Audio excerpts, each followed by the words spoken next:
you are a clinic and you're wondering how to actually grow in 2025, not just get more likes or followers, then this video is for you. Because after helping dozens of clinics scale, get booked out months in advance, I'm here to condense this into just 5 marketing tips you guys can take home. I've got the notepad here, basically with all the points. So let's get straight into the video, guys.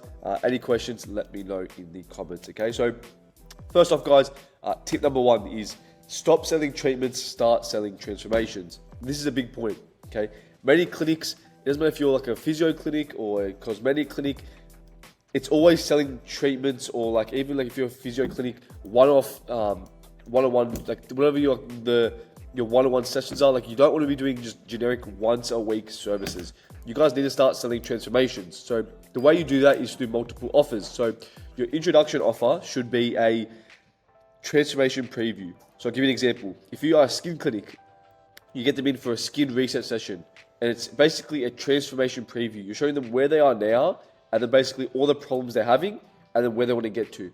Okay, so the skin reset session, they come in and see everything that's wrong with their skin, and then we basically put them on a 12-week package to confidence. For example, 12 weeks to wow. If you come in this 12-week program, we're going to get you to confident, young-looking skin, right? That's a transformation. If you're a physio clinic, the exact same thing. You come to us, we're putting you 12 weeks back to training if someone's desired outcome is to get back to training, okay?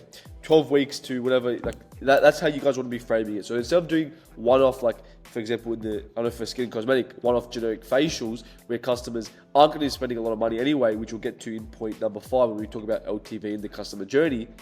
You guys really need to be focusing on selling those packages and selling outcomes, because people aren't coming to you to get a facial. They don't care about a facial. They don't care about a session with the chiropractor or a physio. What they actually care about is getting to their end result. So that means you guys have to be selling a transformation. Okay. Next point is your offer is your biggest lever. Okay. Your offer, like if you guys are running ads or you guys are doing any types of marketing and you guys don't know what your offer is at the moment, pause your campaign, pause everything, and spend the next 30 days building out your offer, okay? Your offer is like the tip of the spear, tip of this pen, all right?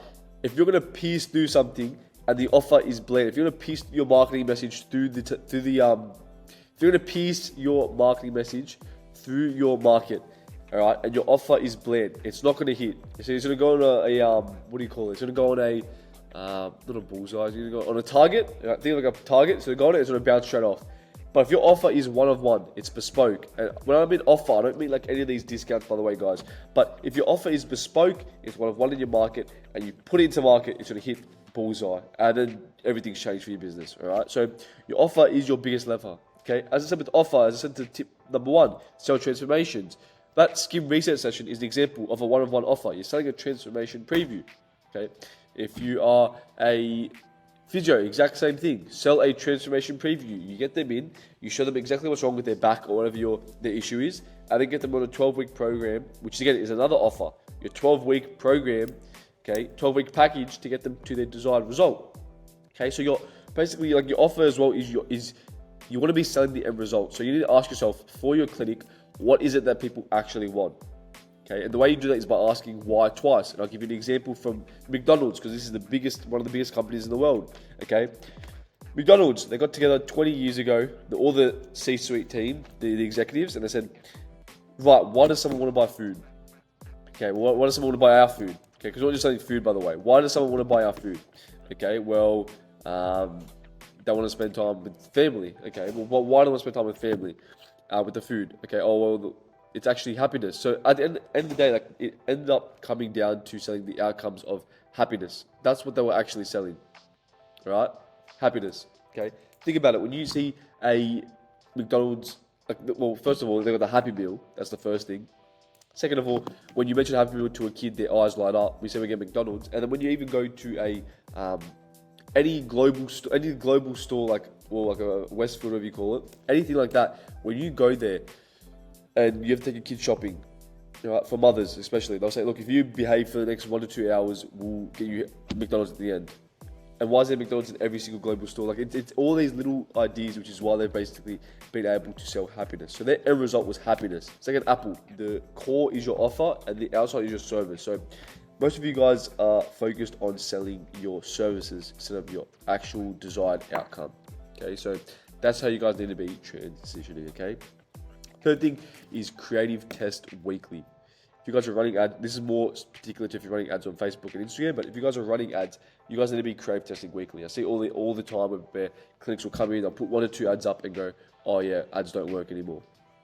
Right? You guys need to be testing ads weekly. And Hormozy always talks about this, Alex Hormozy, by the way. He always says, like, you guys need to, like, 10x what you're currently doing. Like, if you're doing one ad and it doesn't work, then what happens then? Your whole campaign doesn't work. So you guys want to always ensure that you guys are doing creative tests weekly. We recommend 2 to 5 ads, 2 angles, and it depends on what you're testing in those angles. But ensure that you guys are always running new ads weekly, because if you don't, your ads are going to fatigue and you're being reactive instead of proactive, and then basically your whole campaign's gone to shit. So always want to ensure that you guys are doing creative tests weekly if you guys are running ads. Okay. Tip number 4 is dial in your follow-up process. Okay, Alex Hormozy always talks about this as well, but you can basically 4x your sales, 4x your conversion rate, 400% increase in your sales by just calling your leads in the first 60 seconds.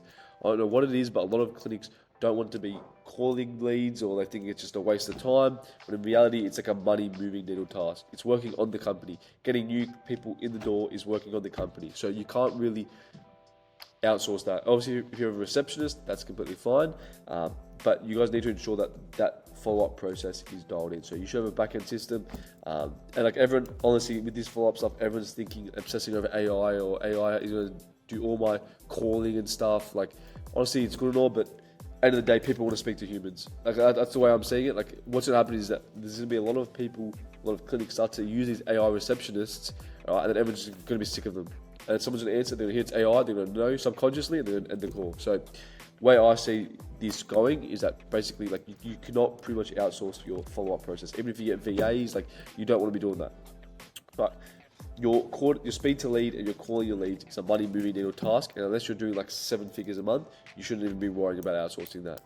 Okay, even see 6 to 7 figures a month, you shouldn't even be worrying about outsourcing that. That should be you focusing on the company, getting new people through the door. Okay, and then tip number 5 is focus on the customer journey / LTV. A lot of people obsess over getting the customer acquisition cost lower, when in reality, the way you're going to scale is by getting each customer worth more. So your retention and your customer journey is 10 times more important than getting a customer through the door. Okay. Give you an example.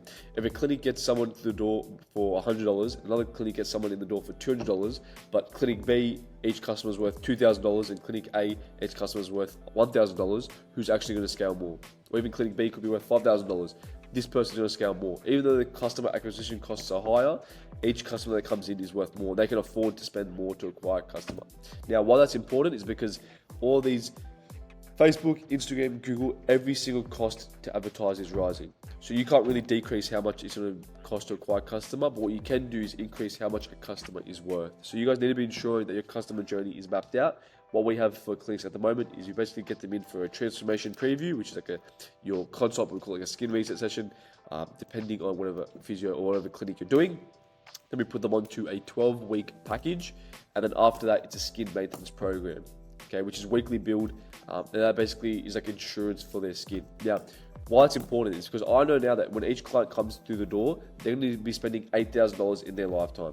Okay, plus referrals. If you have a referral program, we know they're going to be spending $8,000 in their lifetime. So we're not too worried about getting a customer through the door for 100, 200, 300, 400. Yes, we're trying to put the customer acquisition cost lower. There's no doubt about that. But where you guys are actually going to scale is by focusing on your retention and your lifetime value and your customer journey. That is where you guys are going to scale. Okay, so again, guys, that was just 5 quick tips on how to market your clinic. Any questions, let me know in the comments. Any ideas for future videos, and I'll see you guys in the next video.